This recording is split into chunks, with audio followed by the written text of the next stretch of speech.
तो कैसे हैं आप लोग? आशा करता हूँ बहुत अच्छी होंगे, घर पे होंगे और स्वस्थ होंगे। तो जैसा कि आप सबको मालूम होनी चाहिए कि अभी हम लोग का क्रैश कोर्स चल रहा है और आज क्रैश कोर्स का 10वां दिन होगा। इससे पहले मैं इंग्लिश का 9 पार्ट का वीडियो बना करके अपलोड कर चुका हूँ। अगर अभी तक आप लोग वो वीडियो नहीं देखे हैं तो कृपया करके प्लेलिस्ट में जाइए और सभी वीडियो को देख लीजिए ताकि आपके बोर्ड एग्जाम की तैयारी अच्छे से हो सके। और आज की इस वीडियो में हम लोग ideas that have helped man kind को पढ़ने वाले हैं, जो लिखा गया हुआ है बर्ट्रैंड रसल के द्वारा। और मैं शुरू से बताते आ रहा हूं कि एक चैप्टर में आप लोग को क्या क्या पढ़ना है, यानी कि बोर्ड एग्जाम में एक चैप्टर से क्या क्या पूछा जाता है। मैं बताया था आप लोग को कि समरी पूछा जाता है, समरी के बाद लाइन एक्सप्लेनेशन और शॉर्ट क्वेश्चन और ऑब्जेक्टिव क्वेश्चन जो है। तो इसमें से शॉर्ट क्वेश्चन तो आप लोग को याद करना ही नहीं है। क्यों नहीं करना, मैं पहले वीडियो से आप लोग को बताते आ रहा हूँ। यानी कि आज की इस वीडियो में हम लोग समरी, लाइन एक्सप्लेनेशन और ऑब्जेक्टिव को देखने वाले हैं। तो चलिए वीडियो को शुरू करते हैं। लेकिन उससे पहले आपसे एक छोटा सा रिक्वेस्ट है कि अगर आप हमारे चैनल पे पहली बार विजिट कर रहे हैं तो प्लीज़ चैनल को सब्सक्राइब कर लीजिए। वीडियो अच्छा लगता हो तो लाइक करना मत भूलिएगा और इस वीडियो को ज़्यादा से ज़्यादा अपने दोस्तों को ज़रूर शेयर कीजिए। तो सबसे पहले हम लोग समरी को समझेंगे, समरी को जानेंगे।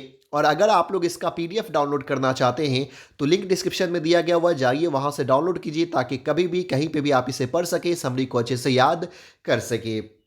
तो सबसे पहले हम लोग समरी को देखेंगे, उसके बाद ऑब्जेक्टिव और फिर लाइन एक्सप्लेनेशन को देखेंगे। Ideas that have helped mankind is an essay written by Bertrand Russell. Ideas that have helped mankind जो है वो एक इससे है, निबंध है जो लिखा गया हुआ है बर्ट्रैंड रसल के द्वारा। और यहाँ से इस लाइन को आप लोग थोड़ा हटा देंगे, नहीं तो समरी फिर बहुत बड़ा हो जाएगा। ही वॉज बॉर्न ऑन से लेकर के यहाँ तक जो है सो आप लोग हटा दीजिएगा, इस लाइन को याद नहीं करना है। और डायरेक्टली जो है ना सो बाय बर्ट्रैंड रसल के बाद आप ऊपर में ही यही लाइन जोड़ देगा, पैराग्राफ नहीं चेंज कीजिएगा। चलिए, in this essay, writer has explained about the ideas which have helped mankind. इस essay में राइटर ने यानी कि बर्ट्रैंड रसल ने उन आइडियाज को बताया है, उन आइडियाज को एक्सप्लेन किया है जो मानव जाति को आगे बढ़ने में मदद किया है।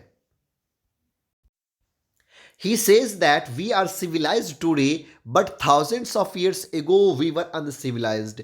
वह कहते हैं कि आज हम लोग सभ्य हैं, कि नहीं सभ्य हैं, सिविलाइज्ड हैं, लेकिन आज से हजारों वर्ष अगर पहले जाएंगे तो उस समय हम लोग सभ्य नहीं थे, असभ्य थे, अनसिविलाइज्ड थे।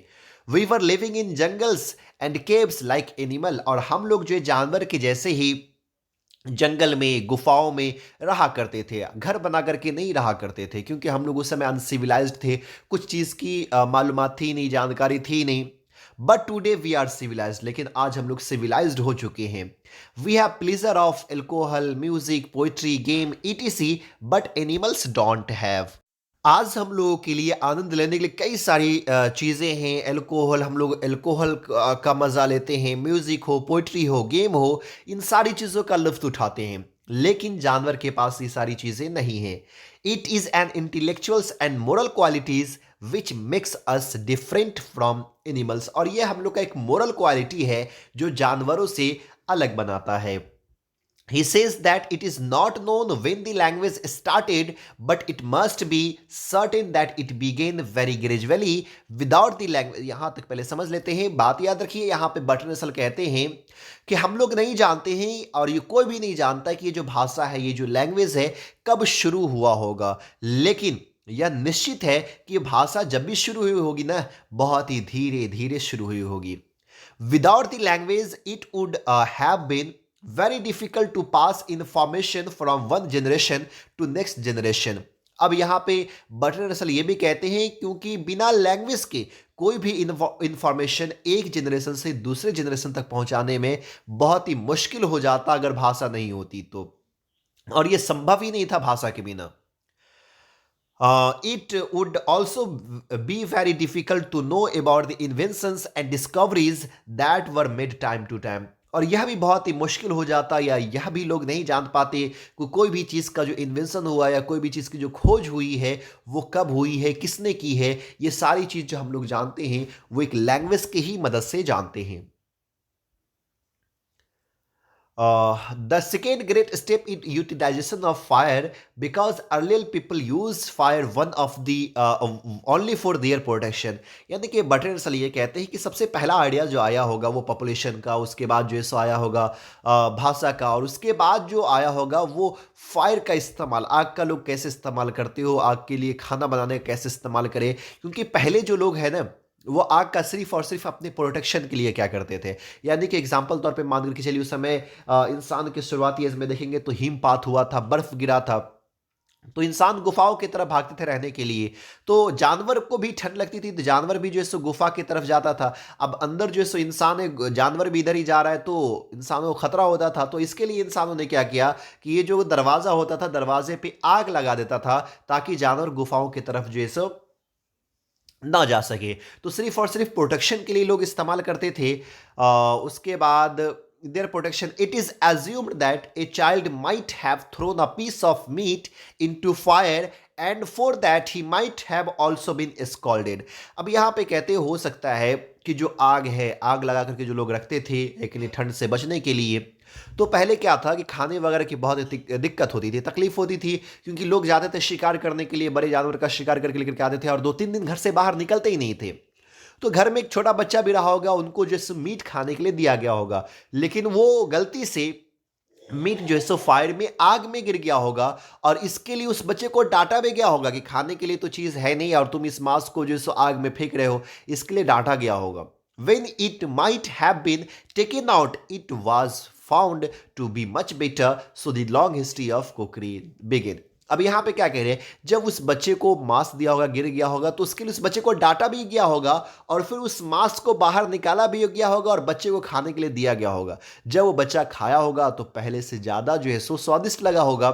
इस तरह से इंसानों को आइडियाज़ आया होगा कि किस तरह से खाना बनाया जाए। This all are the ideas which have help mankind. अब यहाँ पे मैं शॉर्ट में दिया हूँ क्योंकि समरी है, समरी में ज़्यादा लंबा नहीं लिखना होता है।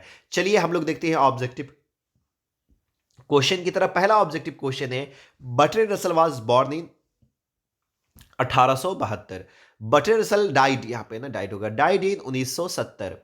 We are able to get variety of enjoyment due to, हम लोग के अंदर जो है ना सो अलग अलग तरह के इंजॉयमेंट हम लोग आनंद उठाते हैं। क्यों? क्योंकि आवर इंटेलिजेंस पावर, हम लोग की जो सोचने की प्रक्रिया है, जो हम लोग की बुद्धि है, लेकिन उनके कारण हम लोग अलग अलग तरह के वराइटीज ऑफ इंजॉयमेंट हम लोग जो सो लेते हैं। चलिए अगले क्वेश्चन की तरफ बढ़ते हैं।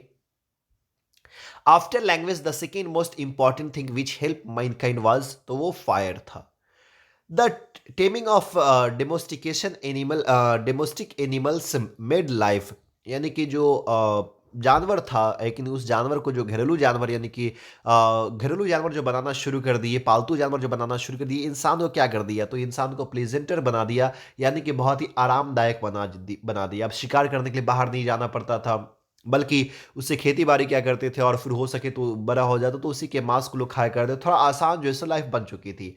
Ideas that have help mankind is written by Bertrand Russell. Russell was awarded Nobel prize in literature, literature की वजह से बर्ट्रैंड रसल को जो नोबेल प्राइज मिला था। Survival for Homo sapiens primarily was dash, तो जो होमोसेपियंस है यानी कि हम मानव जाति जो है उसको शुरुआती में लाइफ गुजारने में क्या था, तो बहुत ही ज़्यादा प्रॉब्लम था, लेकिन आज की जैसे ज़िंदगी नहीं थी, बहुत ही ज़्यादा संघर्ष था, जानवरों से लड़ना है, कोई आइडियाज़ नहीं था। भाई बारिश हो रही है, बारिश से बचना है, बर्फपात हो रहा है, ये हिमपात हो रहा है तो बर्फ से बचना है, तो बहुत सारी परेशानियां थी उसकी ज़िंदगी में। Birds die of hunger in large numbers of dash, यानी कि किस महीने में, किस मौसम में जो है सो पक्षियाँ जो है सो बहुत ज़्यादा तादाद में मरती है, तो वो है ड्यूरिंग विंटर सीजन। ठंडी के महीने में पक्षियाँ बहुत ज़्यादा जो है मरती है। पक्षी को तो छोड़ दिए, इंसान भी ठंडी में मरते हैं। जो भी बूढ़े वगैरह को देखेगा, ठंडी में उसकी मौत बहुत ज़्यादा लोगों की होती है। तो ठंडी में हर चीज़ को बहुत ही ज़्यादा नुकसान पहुँचाता है। ड्यूरिंग समर बर्ड्स, और जब गर्मी का महीना आता है तो ये जो हादसा हुआ था ये विंटर में, उन सारे चीज़ को बर्ड्स जो है सो भूल जाता है। फॉरगेट है कि नहीं, फॉरगेट, ये भूल जाता है। सही आंसर जो है सो बी हो जाएगा। अगला क्वेश्चन है, animals gate pleasure from, animals को प्लेजर कहाँ से मिलता है, तो कहीं से नहीं है, लेकिन उनको लुफ्त उठाने का सेंस ही नहीं है, तो सही आंसर सी हो जाएगा। Bertrand Russell was a dash, Bertrand Russell क्या है, तो ब्रिटिश फिलोसफर हैं।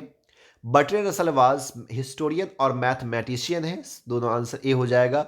Bertrand Russell got the Nobel prize in 1950, ये क्वेश्चन आपको 2020 में पूछा गया हुआ है।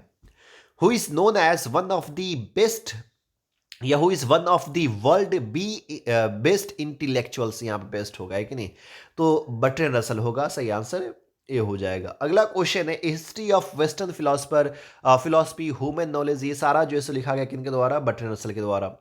The invention of dash was more important in domestications of animals, तो एग्रीकल्चर, जब एग्रीकल्चर की शुरुआत हो गई तो लोग की लाइफ बहुत ही आसान हो गया था। उसके बाद नोमैडिक लाइफ को छोड़ करके हम जैसे इंसानों की तरह जिंदगी गुजारना शुरू कर दी, एक जगह पे घर बनाना, वहीं पे जो सो रहना।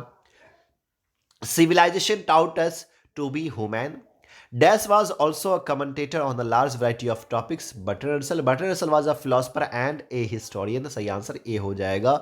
उसके बाद शॉर्ट क्वेश्चन याद नहीं करना है, क्यों नहीं करना है वो आपको मैं पिछले वीडियो में बता चुका हूं। और आपको लाइन एक्सप्लेनेशन भी याद नहीं करना है कि नहीं, क्यों नहीं याद करना है, इसके लिए भी मैं आप लोग को शुरुआत से ही ट्रिक्स बताते आ रहा हूं। तो ये दो आपको लाइन्स हैं, इस दोनों लाइन को गौर से देख लीजिएगा। अगर पूछा जाएगा, अगर आइडियाज दैट हैव हेल्प माइनकाइंड से एक्सप्लेनेशन, तो यही दो लाइन पूछा जाएगा। और इस दो लाइन को पहचानने के बाद आपको एक्सप्लेन कर देना किस तरह से कि दिस स्टेंजा या these lines have been taken from ideas that have help mankind which is written by Bertrand Russell in this stanza writer says that, और उसको जो समरी आप याद किए, समरी के एक दो लाइन को ऐड कर दीजिएगा। इसी तरह से मैं शुरू से ही बताते आ रहा हूं ताकि आपके पास उतना वक्त है नहीं, तो इसीलिए आप अच्छे से कम समय में तैयारी कर सके और अच्छे से एक्सप्लेन कर सके। उम्मीद करता हूं ये वीडियो आपको अच्छा लगा होगा। अगर अच्छा लगा तो प्लीज़ लाइक कीजिए, ज़्यादा से ज़्यादा शेयर कीजिए, और हमारे चैनल पर पहली बार विजिट कर रहे हैं तो प्लीज़ चैनल को सब्सक्राइब कीजिए। फिर मिलते हैं अगले वीडियो में, तब तक के लिए बाय।